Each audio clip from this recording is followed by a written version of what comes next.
today, and it's not just lecture. Okay. So remember, I told you we skipped something. We'll go back to it. Talking about the Gilded Age and Jim Crow. What's Jim Crow? What are Jim Crow laws? Yeah, they're segregation laws. Okay. Jim Crow was a minstrel character. Remember we talked about like blackface and stuff back like antebellum time. Jim Crow was like a character of that blackface. Okay, so that's why like they're calling them Jim Crow laws, and these are laws that are going to separate the races. Okay. Remember, even though the 15th Amendment allowed for all males to vote, the states are in charge of elections. Okay, and a lot of southern states, especially those redeeming governments, will pass extra requirements. So it's like we're not denying you based off the 15th Amendment that you're a male and you're a citizen. The state of Georgia has a literacy test, and if you can't pass that, then you can't vote. Does that make sense? So it's like the state laws had extra laws. Poll taxes. Okay, so there was a poll tax, and again, a lot of former slaves aren't going to have extra money lying around to vote. So these are ways to prevent that. Okay, you also have the convict lease system, which we did talk about, like with black codes. If you didn't have a job, you had to work, like on the chain gang. Lots of different things. Letter C, that blank is lynching. Lynching. Okay, now when we talk about lynching, okay, is what that means is to basically kill someone without due process.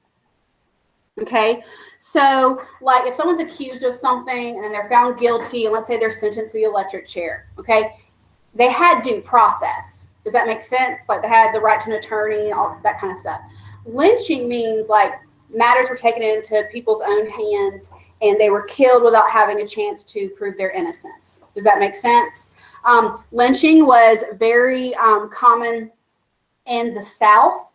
There were some up north. Most people lynched were African Americans. About 20% of all lynchings were white people, like your scallywags and carpetbaggers. Okay. And it was such a common practice that, like, like today people go and get their like Christmas card pictures done and stuff. Well, this is just how like messed up it was back then. When someone was lynched, like it would be like, oh, here's time for a family portrait. And they would like dress up in their Sunday best, take a picture with the scene behind them. Okay. Pretty messed up. But again, that's just how that was like society. And not everyone in the South was doing that, but just so you know, like it was common. It was almost accepted in the South. Okay. Next, super, super important court case, Plessy versus Ferguson. Okay. Like if there is one court case for the entire semester that you have to know, I would say it's this one. Okay. It happened in 1896. That's the same year as like the Cross of Gold speech and all that election of 1896. Okay. This takes place in Louisiana. So think the South. Okay. I like to tell like my general kids that Plessy versus Ferguson's background is kind of like the Rosa Parks story before the Rosa Parks story. Instead of a bus, it was a train car. Okay. Now here's the difference though. Homer Plessy was 7/8 white. Okay. So the rule was back then in society in the South, if you were not 100% white, you were colored. Okay. You were either white or you were colored. Okay. And there were separate sections of the train car in Louisiana, the white part and the colored part. Homer Plessy being 7/8 white, that means like his great-great-grandfather was not white. Okay. He identified as being white, but he was a little what you'd call like light-skinned today.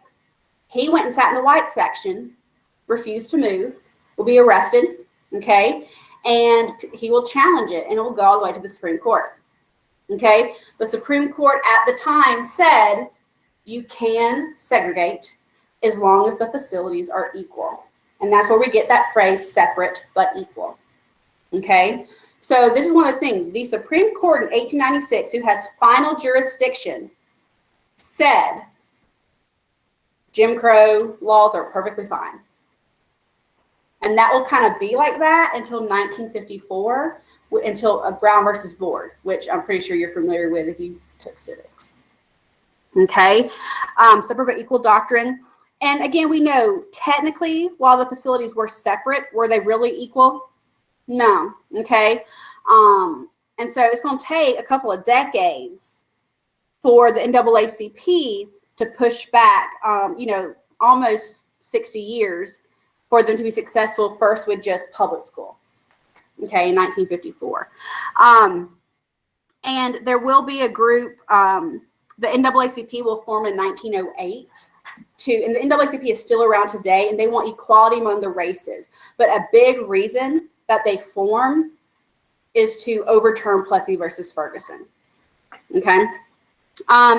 Whites will also pass the grandfather clause in the South. Basically, this is just, to me, it's like a very desperate attempt to maintain white supremacy at the polls. It's saying if your grandfather could vote in 1860, then you could vote. Well, 1860 is the election of Lincoln, so there was lots of slavery around. So do you think that their grandfathers could vote? Probably not. Okay. Now let's talk about up north. The North was not sunshine and rainbows. Like I think the South are like, oh, horrible Jim Crow stuff, and the South is like, the North is all good. No. Up north, you have something called de facto segregation. It's 2 words, de facto, D-E, and then facto. This means like while there's not laws to protect segregation, it's like segregation through like society things. So let's say there's a white neighborhood that has property values and stuff that's just going to be too high in price for African Americans. Do you see how that is a form of segregation, even though it's not protected by law? Does that make sense? Okay. In the South, it was called de jure segregation, which means like protected by law. Okay. So segregation happened everywhere in America.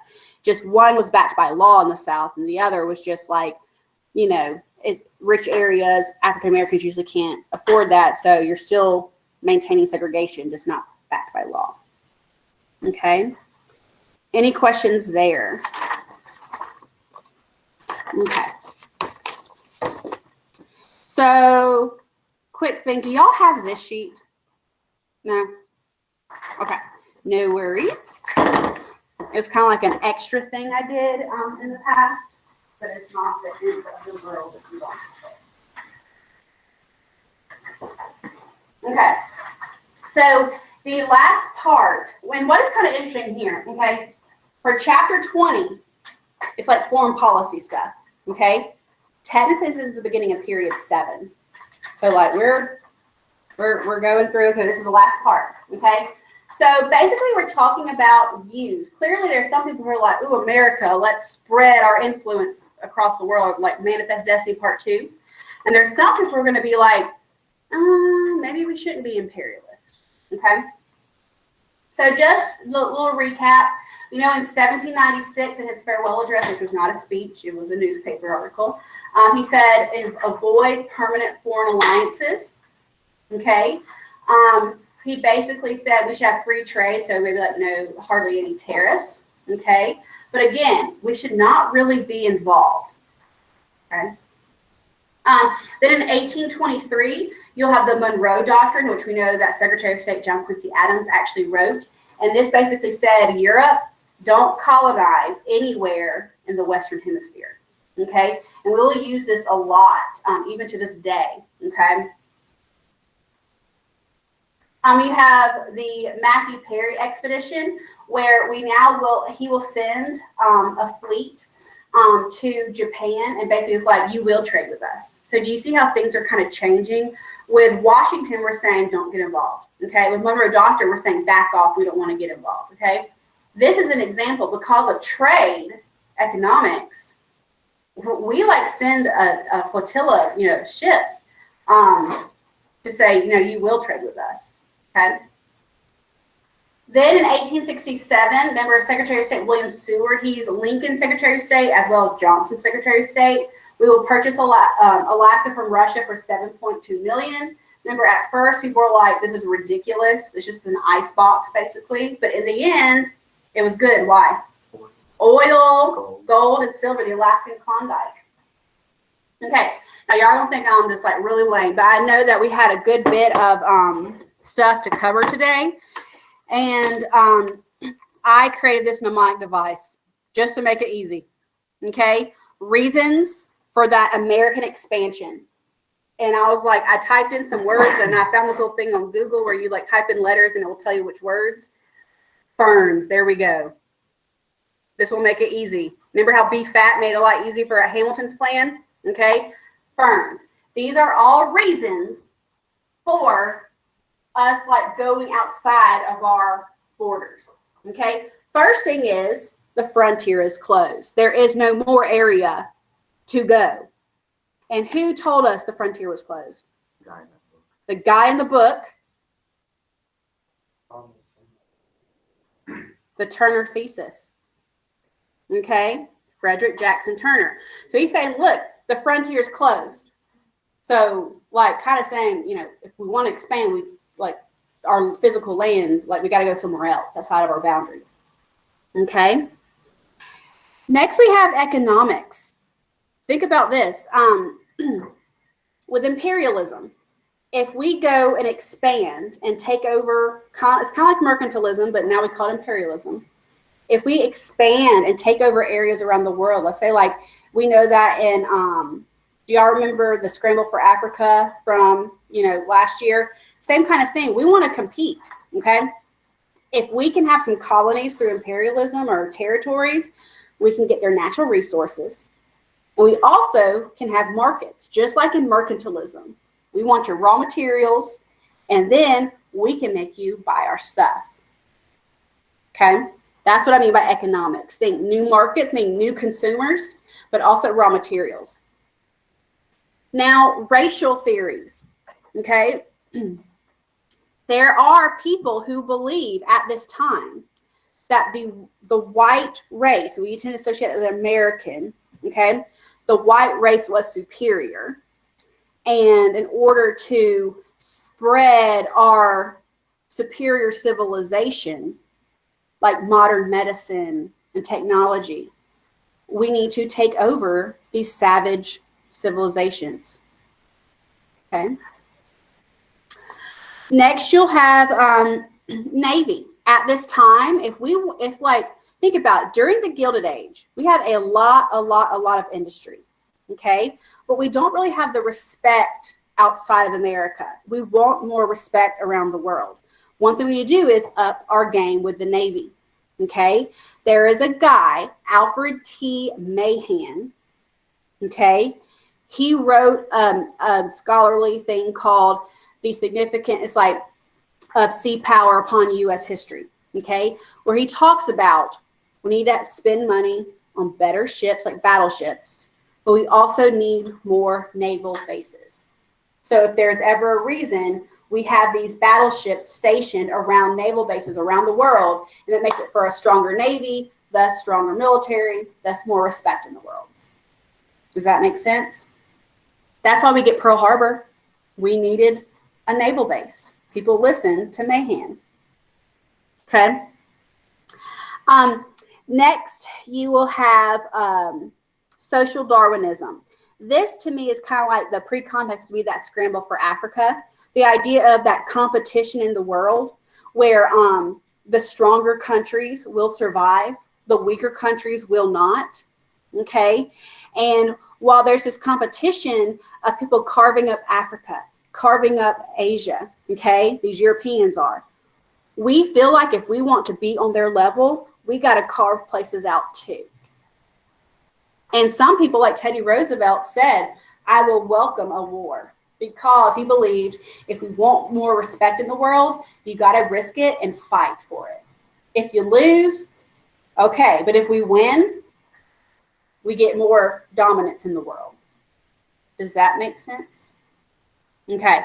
And then spread Christianity. There was a guy named Josiah Strong, okay?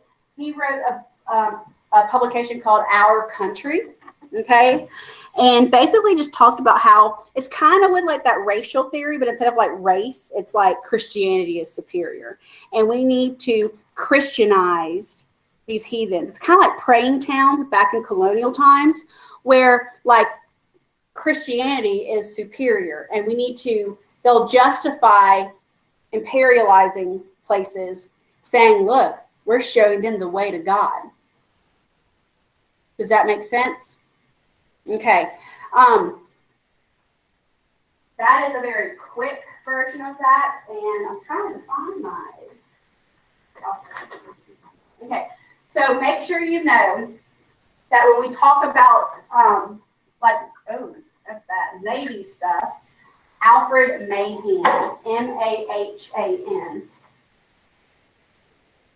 Alfred T. Mahan, Mahan. Okay, and who was the guy that talked about when he spread Christianity? Strong, Josiah Strong. So please make sure you know, like, couldn't you see this being like an LEQ or a DBQ one day? It's like evaluate the reasons for American imperialism from like 1890 to 1910. Okay, and there's that. Let me make sure. So again, frontier is closed. Economics, that means more markets and more raw materials. Okay. Let me see if there's any key people we might need to focus on. Yeah, so the U.S. naval captain is Alfred Mahan. So he's not just like some random guy, okay? And it's The Influence of Sea Power Upon History, which was also written in 1890. I told you about Our Country, talking about Josiah Strong is a reverend, a preacher, okay? And he basically says that the Anglo-Saxon Christianity person is the fittest to survive. And so we need to colonize or imperialize other places around the world so that we can give these people the benefits of a superior civilization. Okay?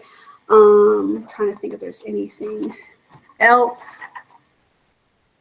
We talked about social Darwinism. Some people refer to that as international Darwinism, where again, you got to fight or you got to imperialize so you can risk it. And if you do win, you get the, you get more power, respect in the world. Okay. And again, imperialism, it's not mercantilism. Mercantilism is like colonial times, what was done to us. Okay. Imperialism, think near the end of the Gilded Age. And that's what we're going to do to other places. But it's very similar to mercantilism, just different time, different context. Okay. Okay. Any questions with that? One thing, and it might be a blank. So a lot of these reasons it's going to lead to this very aggressive imperialism. What do you call when it's almost like a warlike focus or aggression to like take over and spread? Starts with a J. Anyone? Jingoism. Has anyone ever heard of that? Okay. Jingoism. Is that the one? I believe so. Jingoism. Think like a warlike, very aggressive commitment to like spreading.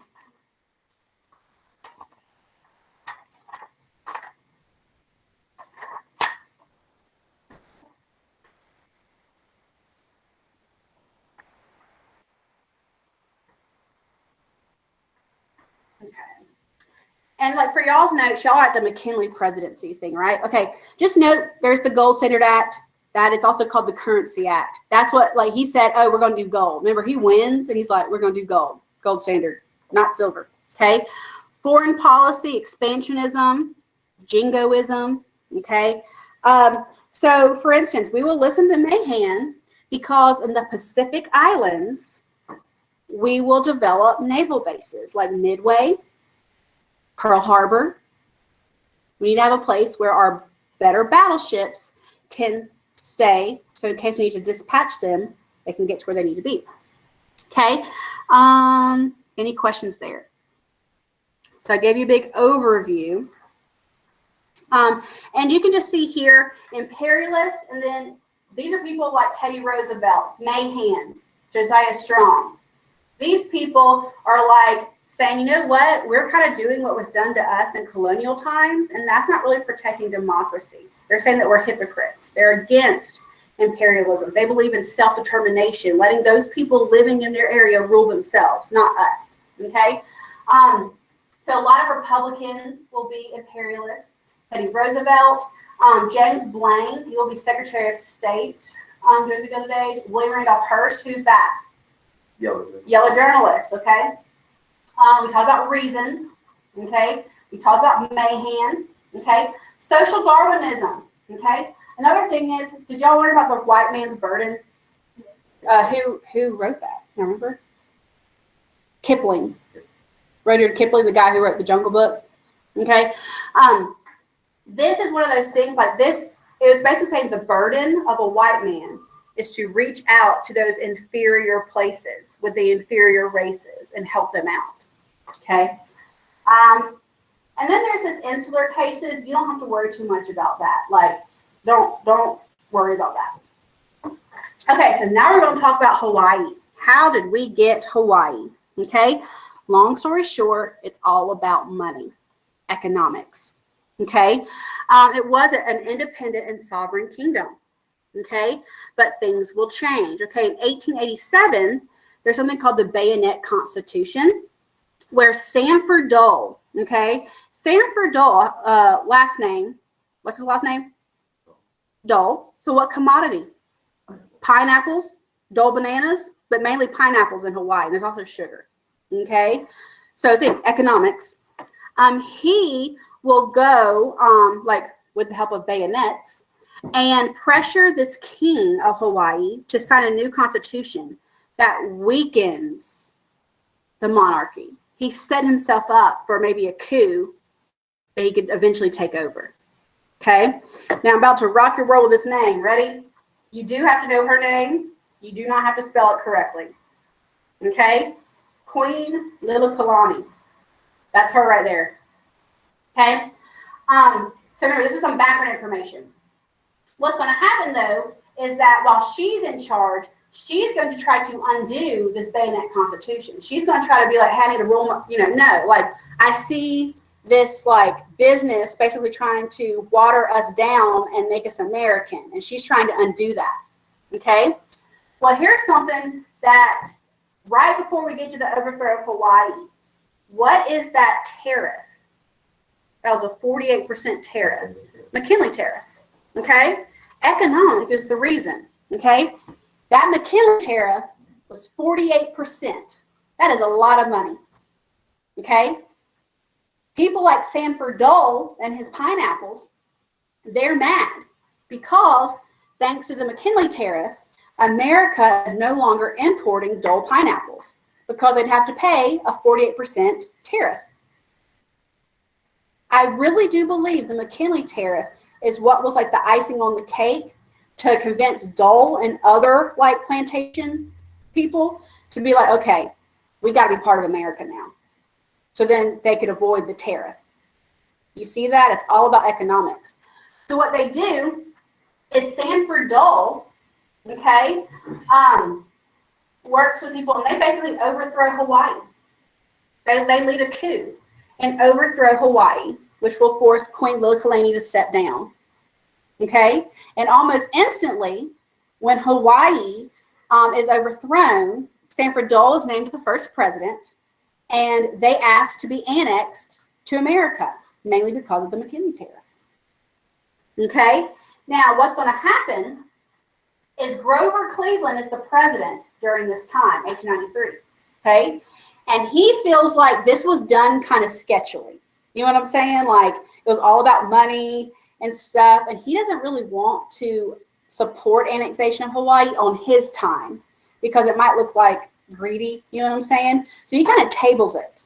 William McKinley is the one who will be president because he's definitely an expansionist. He's like, oh yeah, Hawaii. Okay, so let's go over some blanks. Hawaii, the main naval base will be Pearl Harbor that we're really focusing on. So that's like a bonus of why we're like, okay, we'll annex Hawaii. We know that Queen Liliuokalani is overthrown by pineapple growers. And then those pineapple growers will name Sanford Dole as the president, and they want to be annexed as a state. Okay. Remember, and it says 1889, it should be 1898. Okay. But Cleveland tables it. William McKinley will support annexation. It will become a territory. It doesn't become a state yet, but it'll become a territory. Okay. But do you see how it's economics? The bonus was a Pearl Harbor naval base. Okay. And to this day, if you ever go to Hawaii, like there's a little bit of like, you know, tension because it's very different. Like you think you are in a completely different country, but you're not. Okay. So again, why Hawaii? This is where the naval base part. Okay. Right there. Okay. And people don't realize, has anyone ever been to Hawaii? Okay. It is, I did a direct flight. It was over 10 hours nonstop. Okay. If you fly to England, it's 6 hours nonstop. Okay. People don't realize that. I think maps sometimes are a little off, but Hawaii is a lot farther away than it is from like here to Europe. A lot. 10 hours nonstop. Okay. It's right there. Basically almost in the middle of the Pacific Ocean. Think naval base. Okay.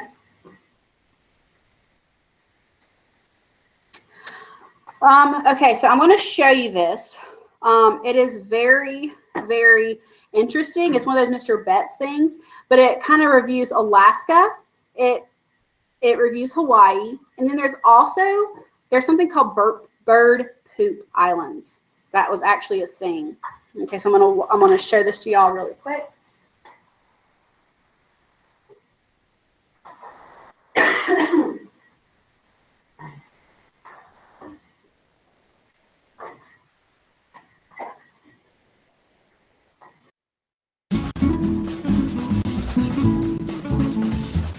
Welcome back, class. I am Mr. Betts, and this is Memestory, in which we go over an important historical topic using the internet's greatest resource, meme videos and funny clips. Today's topic, American Empire. By the mid-1800s, the U.S. had fulfilled its manifest destiny with the Gadsden Purchase. The contiguous U.S. from Atlantic to Pacific had been attained.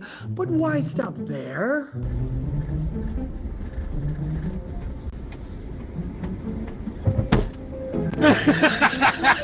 America was about to enter the age of imperialism, and let's start with Alaska and Russia.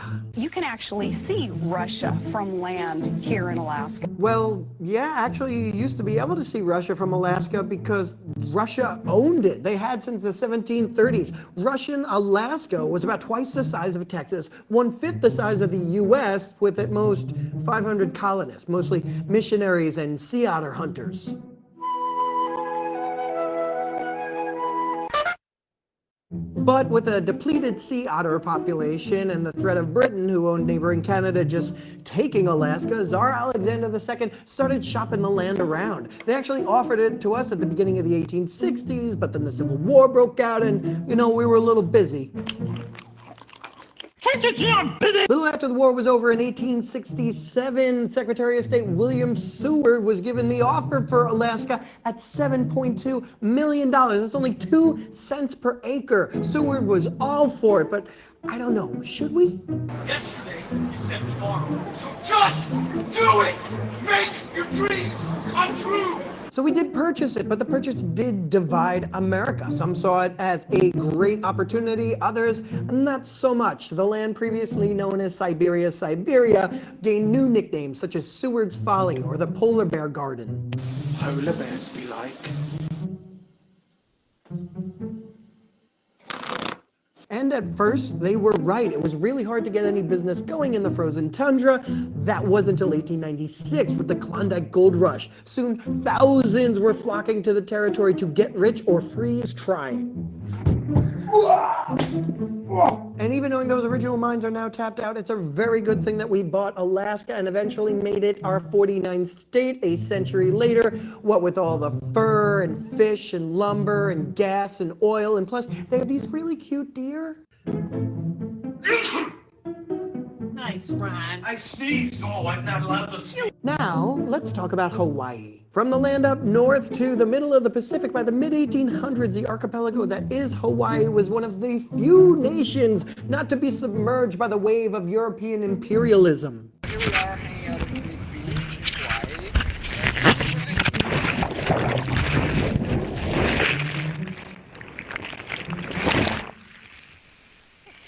America, who was mostly about ensuring no European nation took over the islands, wanted it to stay free. It's actually said in 1851, Hawaiian King Kamehameha II asked Daniel Webster, Secretary of State, to annex the islands, in which he said, "No power ought to take possession of the islands as a conquest or colonization."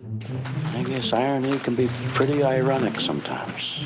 But the sugar and pineapple trade attracted a number of Americans. As they grew rich, they started meddling in politics, and it got really bad after 1890's McKinley tariff, which raised import rates on foreign sugar. Soon they began conspiring. Hey, how you doing, love mama? Let me whisper in your ear. The tariff only applies because Hawaii is a foreign nation. What if it wasn't? Newly crowned Queen Liliuokalani was convinced that foreign interference was the root of all of Hawaii's economic problems, and she was right. But in 1893, a small group of planters staged a coup with the help of the American ministers and the U.S. Marines. The Queen was forced to abdicate and was even charged with treason. Talk about insult to injury.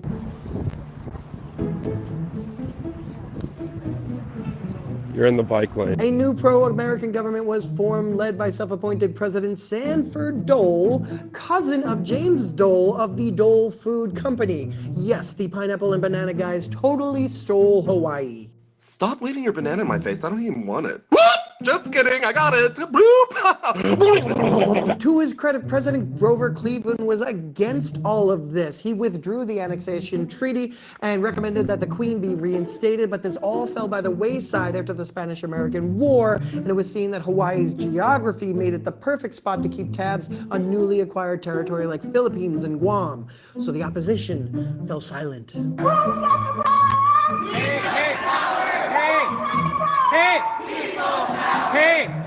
This is library. Hawaii would later become the 50th state in 1959. Now, I could talk about other territories like the Philippines or Guam or Puerto Rico or American Samoa, but let's talk about guano. Guano! That sounds so familiar. Yup, guano, aka bird poop. In the mid-1800s, with the world going through a massive population boom, guano was worth its weight in gold. Bird poop, especially certain seabird poop, is really great fertilizer. It has nitrogen and phosphorus. It's soluble. You can do so much with it. But can you do this? And America wanted to get into the guano fertilizer game, but our birds, they just weren't cutting it. Ew, that's a little bit of a gross joke. Sorry about that one. So that's when then New York Governor William Seward proposed the Guano Islands Act, which basically said that if you discover any island, rock, or key out in the ocean and it doesn't lawfully fall under the jurisdiction of another country, you can claim it for the United States. But it has to have bird poop on it. An infestation of Canadian brown finches, which is a small bird. I guess I should have seen that one coming, huh?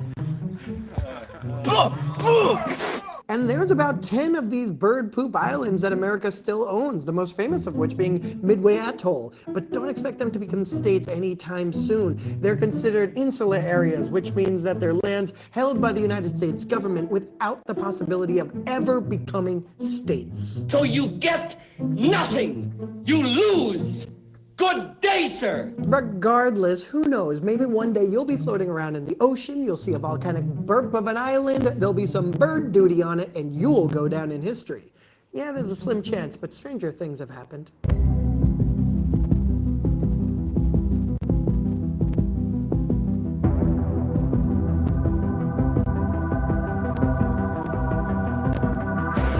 Well, that's the meme history of the American Empire. If you left or if you learned,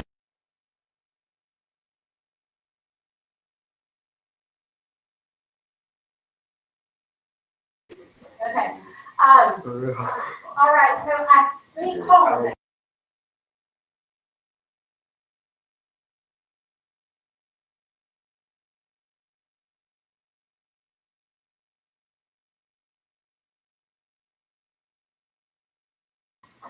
All right. I just consulted with people here. We're going to continue lecturing. Okay. So now we're going to talk about the Spanish-American War, which Secretary of State at this time is John Hay, H-A-Y, and he referred to this war as a splendid little war. Lasted less than 100 days. And as a result, we get Philippines, Guam, Puerto Rico, and a lot of respect around the world. Okay, less than 100 days. So let's talk about it. First thing I want to talk about, people think the Spanish-American War was fought in Spain. No, it was fought over Cuba. Cuba is a colony of Spain at this time. Okay, and Cuba is 90 miles away. If you've ever been to Key West, there's like the southernmost thing. Okay, from Key West, Florida, Cuba is 90 miles away. So think like our neighbor. Okay, and when I tell you about things that are happening, think like if the neighbor is going through this, we kind of feel like it could happen to us, or we might need to get and help out our neighbor. So just remember that. So again, we never fought in Spain in the Spanish-American War. Okay, it was really about Cuba's independence. Okay. Now I do want to point out too, though, there will be America's sugar interest. So there is a little bit of economics here, where maybe if we help out our neighbor, maybe like eventually we'll get something out of Cuba. But there's like Cuba, y'all know, even back during like the Austin Manifesto and stuff, sugar is really good growing in Cuba. Okay, so what's going to happen is that just like how Sam Adams is the father of the American Revolution, okay, Jose Marti right here, he is the father of the Cuban Revolution. He is a poet, and because of like literature and the press and all that kind of stuff, they will begin a war for independence in 1895, led by Jose Marti right here, okay? And the rebels really wanted America to help out the rebels. And again, we're kind of thinking about it because maybe if we help them out, they'll let us like, you know, have some sugar plantations there or something, okay? And again, the Cubans want freedom from Spain, and it's led by Jose Marti, okay? Well, if you're the Spanish government, are you okay with that? No. And they will send General Weyler, whose nickname was the Butcher, okay, and anyone whose name is the Butcher, just imagine, okay, to restore order in Cuba. So what will he do? Concentration camps, re-concentration camps is what they're called. So Valeriano the Butcher Weyler, okay, and he will place Cubans in concentration camps. And the problem is that it's not just the Cuban rebels. You know, just like how we had loyalists in the American Revolution, Cubans who weren't even rebels were put in concentration camps, okay? And so, like, here's a picture from a Cuban concentration camp. When we see this happening 90 miles away from us, we might pull at our heartstrings, that emotional humanitarian response, okay? All right, so another huge reason, yellow journalism, okay? William Randolph Hearst and Joseph Pulitzer, okay? We know Hearst is in San Francisco and Pulitzer is in New York, and they're competing, and they're going to make some crazy accusations in their headlines to sell papers, but really it's going to give us momentum to want to go to war against Spain. Okay, so a couple things. We talked about Cuba and the re-concentration camps, okay? Another thing is something called the Delone letter. There was a Spanish ambassador, okay, who wrote a letter to someone, and it got intercepted, and all it was a criticism of our American president, okay? And especially during the Gilded Age, okay? it's like we can complain about our president, but no one else should, right? And so when you have the Spanish ambassador just basically calling McKinley a sissy and stuff like that, that's like another little reason to be like anti-Spanish. Does that make sense? Okay. But I think what is the most significant cause that will be the trigger, the explosion of the USS Maine. The USS Maine is a battleship that, because they felt like they needed to patrol just in case, it was patrolling in Havana Harbor, okay, February 15th, 1898. And in the middle of the night, it blew up, okay? 250 of 355 sailors were killed on this. And if you ever go to Arlington Cemetery, it's very close to the Tomb of the Unknown Soldier. There is a memorial to those who died with the explosion of the USS Maine. And again, the battleship was in Cuba. Okay. And so this is going to be like a big rallying cry. Okay. Because those yellow journalists, they want to sell papers. And so who are they going to say did it? The Spanish. Okay. And like the rallying cry, kind of like in World War II, was like, remember Pearl Harbor. This is remember the Maine and to hell with Spain. Okay. We found out in the 90s, like we can send robots down to where the space, like the USS Maine is like down. We call it the Titanic, and it was not the Spanish. It was an overheated furnace. So that just shows you this war is definitely like the importance of media, like dictating war. Okay. And like I said, this is like the trigger where it's like the Spanish, and we're going to declare war. Okay. So what's going to happen is that when Congress goes to declare war, they will declare war, and then there will be an amendment called the Teller Amendment. This is not a constitutional amendment. Remember, amendment just means addition. Okay. So we declare war. And then that same day, Henry Teller of Congress convinces Congress to add an amendment to this declaration of war called the Teller Amendment. And basically what it's saying is it's like, look, we promise we're getting involved in Cuba and this war against Spain, but we promise once we're done with that and Cuba gets independence, like we're out. Like we're telling you, we are not trying to imperialize Cuba. It's like, check, we out. Does that make sense? That's what the Teller Amendment says. Okay. So now let's talk about the actual Spanish-American War. And again, we never fought it in Spain. You would think we would go to Cuba, right? But we first do not go to Cuba. We throw a curveball to the Spanish. Instead, and you can see, just work with me here, we go around to the Philippines. That's where we go. The Philippines, also a Spanish colony. We throw a curveball by going there first. There's a guy named Admiral Dewey, D-E-W-E-Y. Okay, he will leave from Hong Kong. Okay, and we will help fight here first. Because again, a lot of the Spanish are prepping over here. Okay, we surprise you a curveball to the Philippines, and we basically defeat whatever Spanish military was there. And then we're like, yay, Filipinos! Now will you help us finish the job in Cuba? And they're so grateful for our help with getting them off, like the Spanish, that a lot of them will help. And they will help us with Cuba. So again, Spanish-American War, we go here, then we go to Cuba. Okay? So what's going to happen in Cuba is that there will be a blockade, okay? A naval blockade, which will definitely hurt the Cubans or the Spanish, okay? And you also have Theodore Roosevelt, okay? Theodore Roosevelt. Remember, he was the police commissioner. He was born very wealthy. He was the New York police commissioner, trying to clean up okay? He was assistant to the Secretary of the Navy, okay? Very cushy office job, okay? He wanted this war, and this is where he'll get a lot of respect, okay? He decided that this war was really important because he knew if we win it, we could get a lot more respect around the world, okay? He left his cushy office job and volunteered to serve in Cuba.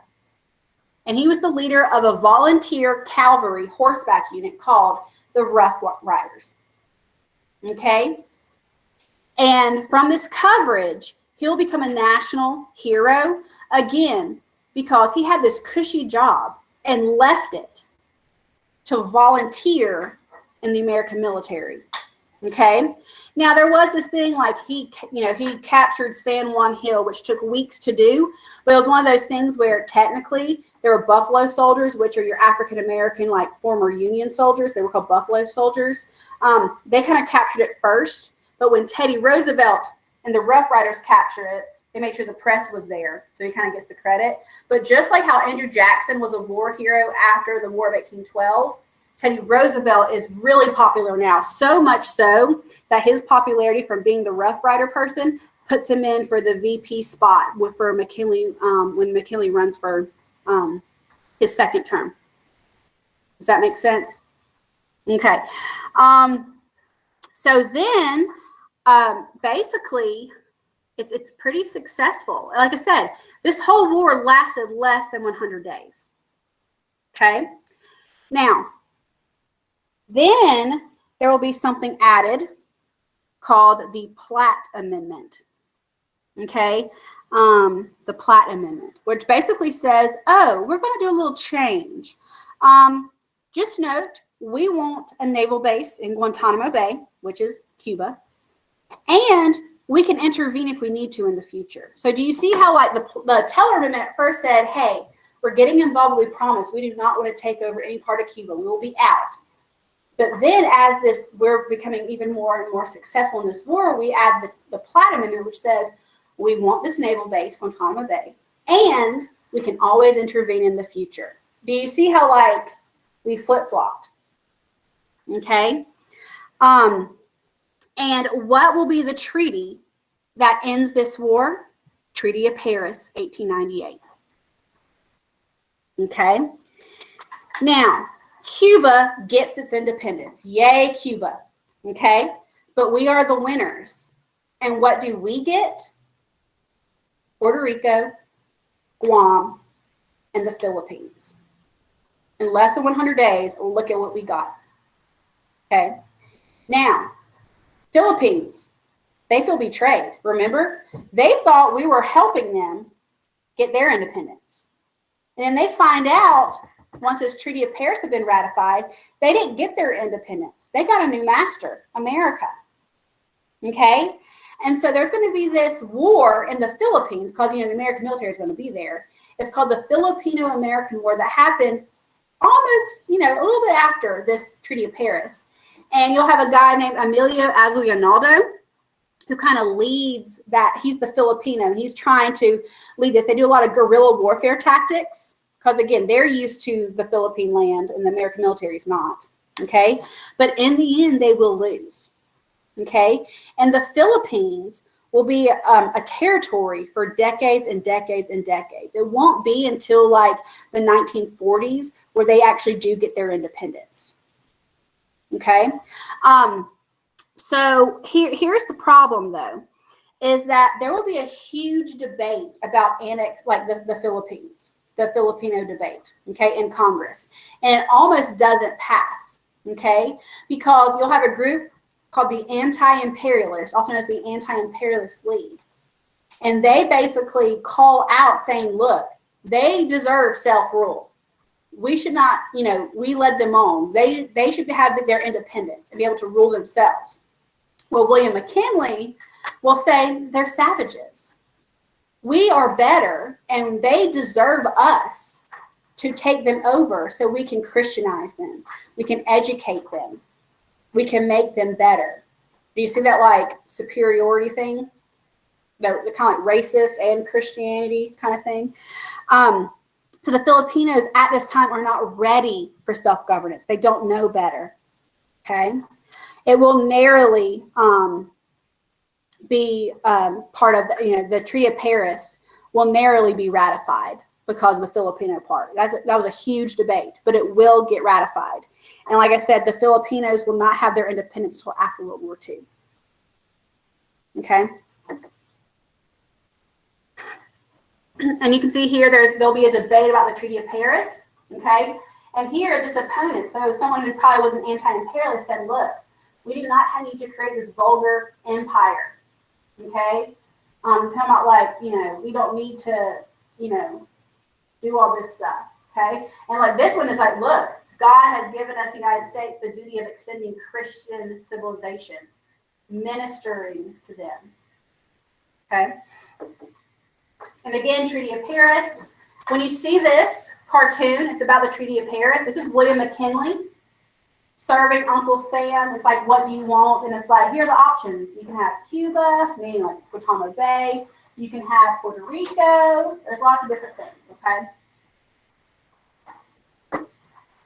And you can see the American Empire by 1900. So this is after the Spanish-American War. We'll have the Aleutian Islands. We have Midway, which was that like one of those bird poop islands.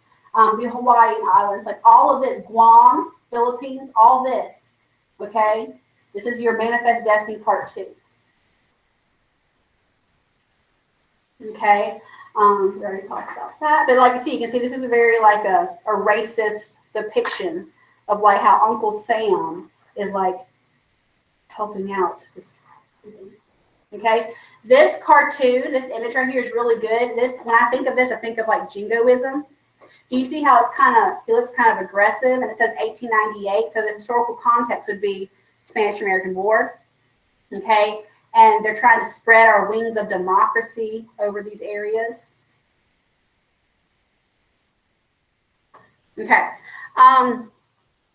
let's see. Do y'all have one more thing? What do y'all have left on your notes? Is there another page about open door policy?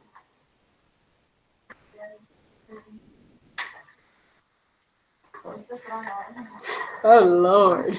Mine is there. Yeah, that was from like chapter 18. Oh Lord. Oh, okay. Well, just note people like Mark Twain, Jane Addams, Bryan, Carnegie, they're all anti-imperialist. Okay. There is the blank for Roosevelt, it's probably Rough Riders. Yeah, Rough Riders.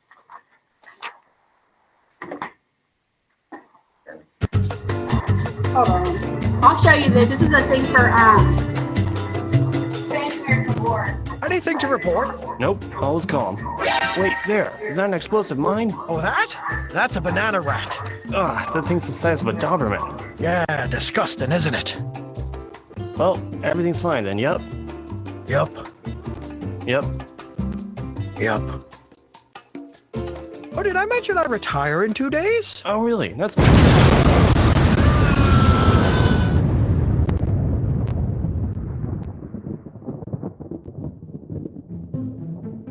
Remember when Spain was the most dominant power in the Western Hemisphere? This was them in 1790. 100 years later, not so much. And revolutionaries in Cuba wanted to be added to the list of former colonies in 1895, but Spain was having none of it. Enter General Valeriano Weyler, the governor of Cuba, tasked with crushing the rebellion.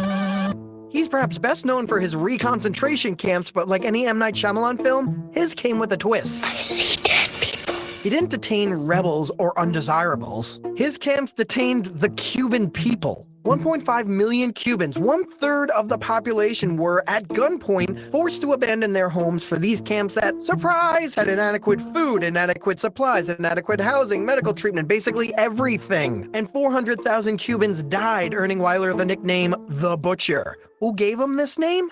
These guys, American newspaper publishers like Joseph Pulitzer and his New York World and William Randolph Hearst and his New York Journal. And these guys hated each other just as much as they loved selling papers using yellow journalism, or sensationalism and crude exaggeration. And readers couldn't get enough of the patriotic Cubans fighting against the tyrannical and sometimes tawdry Spanish. But the papers and the public weren't enough to have the U.S. intervene in the Cuban War for independence. You would need the businesses and politicians too. See, the late 1800s was all about imperialism, finding new markets and people to, trade with you.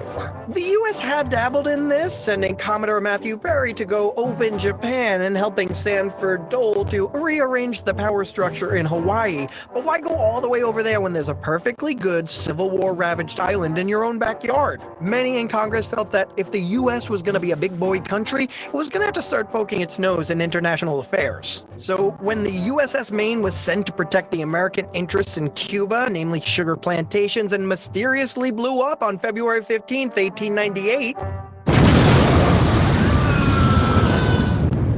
The people were like. Big business was like. Warhawks were like. Mark Twain was like. No. And Hertz and Pulitzer were like. Hertz, you old hugamaga, did you hear about Havana? Went kaboom, whole ship's out of print. You afternoonified on the why? Why? Why's it matter? We're gonna sell a lot of gray ladies. Ah, sure are, you old gooby windbag. Four flusher. Mons watcher? Fusty lungs. Are we gonna do this or what? Yellow journalism was in full effect. Crisis is at hand, Spanish treachery. Yeah, what's that small font say? Oh, so you don't really know it was Spain. Main explosion caused by bomb or torpedo. Oh my God, you know for sure? Question mark. You can print anything with a question mark. Destruction of the warship Maine was the work of the enemy. Then why are you issuing a reward for the evidence? Is it because you don't have any evidence? It's because you don't have any evidence, isn't it? In this headline, it's a quote by then Assistant Secretary of the Navy, Theodore Roosevelt. In case you didn't know, Theodore Roosevelt had already been a sickly child that manned his way to health, a Harvard-educated naval war historian, a cowboy rancher in the Badlands of North Dakota, the police commissioner of New York City, and at that point, the Assistant Secretary of the Navy, where he super-duper pushed for building up the fleet and protecting interests in the Pacific and Caribbean. Foreshadowing. That was until war broke out, and he said, "Peace, I'm going to war," resigned and started the 1st U.S. Volunteer Cavalry Regiment, or the Rough Riders, because when you're Teddy Roosevelt, that's the kind of thing you do. Anyway, war had been declared against Spain by Congress and signed by vampire-looking President William McKinley, only the 3rd time in American history that war had been declared. And to this declaration of war, the Teller Amendment was added that said, no, we're not trying to make Cuba a colony. No.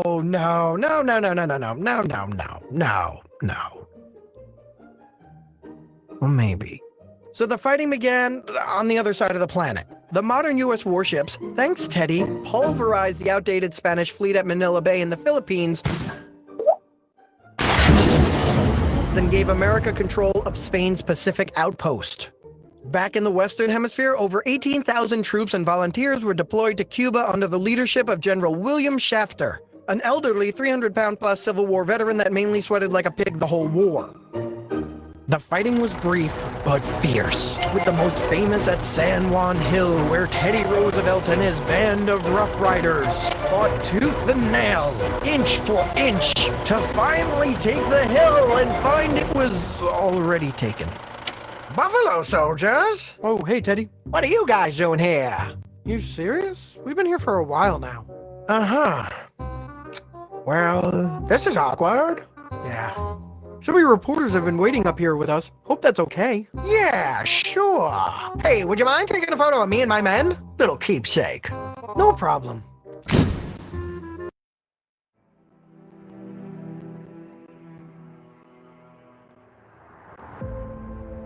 When you hire us, you're not just getting a firm that has consistently recovered record-setting verdicts and settlements.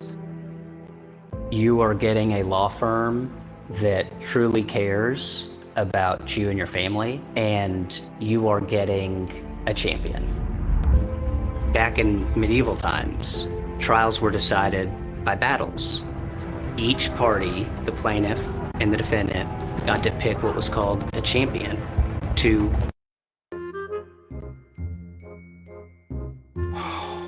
6 weeks after it started, the fighting was over. A splendid little war in which only 385 Americans died from combat and another 2,000 died from disease and other causes. It's probable that more soldiers died from rotten canned meat than fighting. Wonder if anybody's gonna do anything about that later. And now it was time to end the war with the Treaty of Paris. Seriously, another Treaty of Paris? You guys need to pick a new place to make peace. Whoa, buddy. I got this. You don't need to bother coming in here. Are you sure? Yeah, just a bunch of legal stuff. Go enjoy your independence. You earned it. I don't know. I kind of think I should be there. Why? Why? I already passed the Teller Amendment saying we're totally not going to make you a colony. Well, I gotta go. Spain's getting antsy.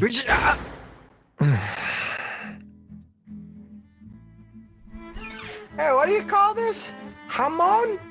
I don't know. It tastes like ham to me. It's delicious. I can't stop eating it. All right, buddy. Here's the skinny. You're free. Spain's completely pulling out. And we're gonna pull in. I got this Platt Amendment that says that I have the right to intervene in you for the preservation of Cuban independence, yada, yada, yada. That cool? Oh, yeah. And you can't allow foreign powers in Cuba for military purposes. Except for us. We get to lease a base in you forever. But you're totally independent. Oh, and do me a favor, tell the Philippines, Guam, and Puerto Rico they're mine now too. Say what?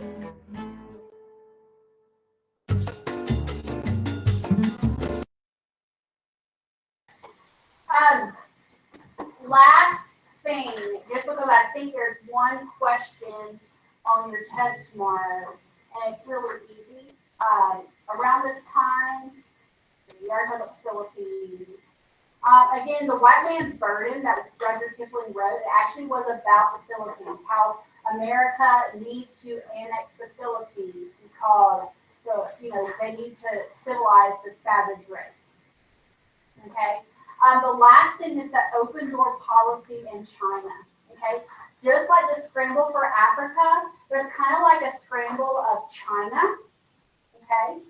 And people are carving up what we call spheres of influence, meaning like in this chunk of China, only Germany can sell so much stuff to China. Does that make sense? Like scrambling it. They're not controlling it, but they're saying, look, you can only trade with us. Okay? Do we want none of this competition? Do we want to get left out? No. So Secretary of State John Hay writes a letter to all these European countries, France, Britain, Germany, and then Japan, not European, and Russia, okay? Basically, you can see they're carved up, okay? We don't want to be left off. So we send a letter, John Hay, Secretary of State John Hay, sends a letter to those countries saying, hey, look, why don't we all agree to have equal access to China? Let's not do the spheres of influence. Let's just say the 5, 6 of us all just can share it equally in terms of trade, okay? Now, none of those countries responded.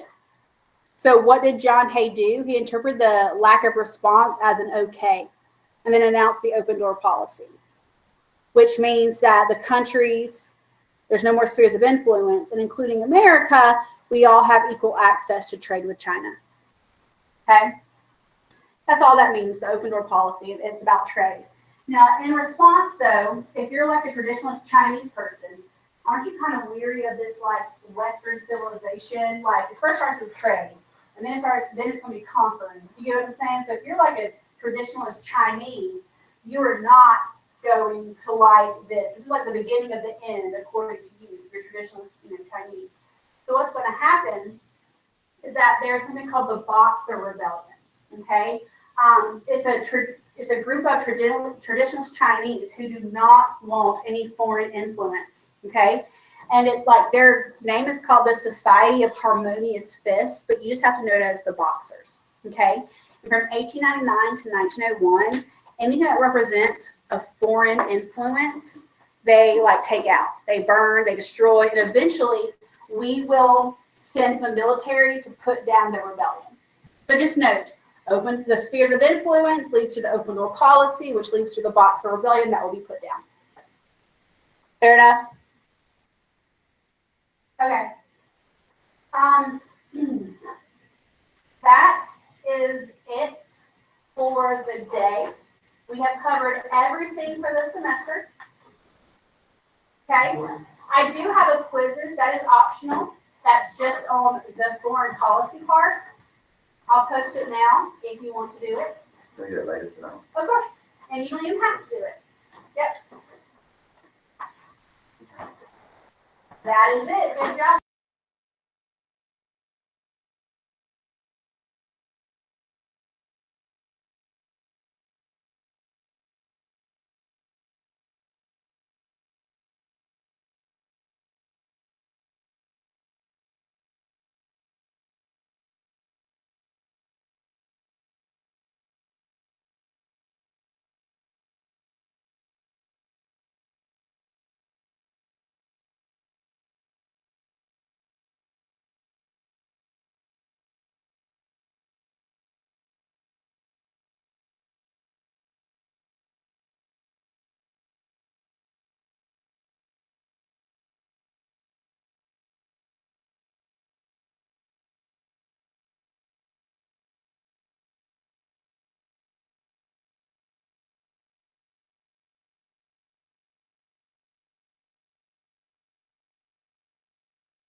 No, you can go ahead and log off. Y'all are good to go unless you have questions. No SAQ, just one SAQ.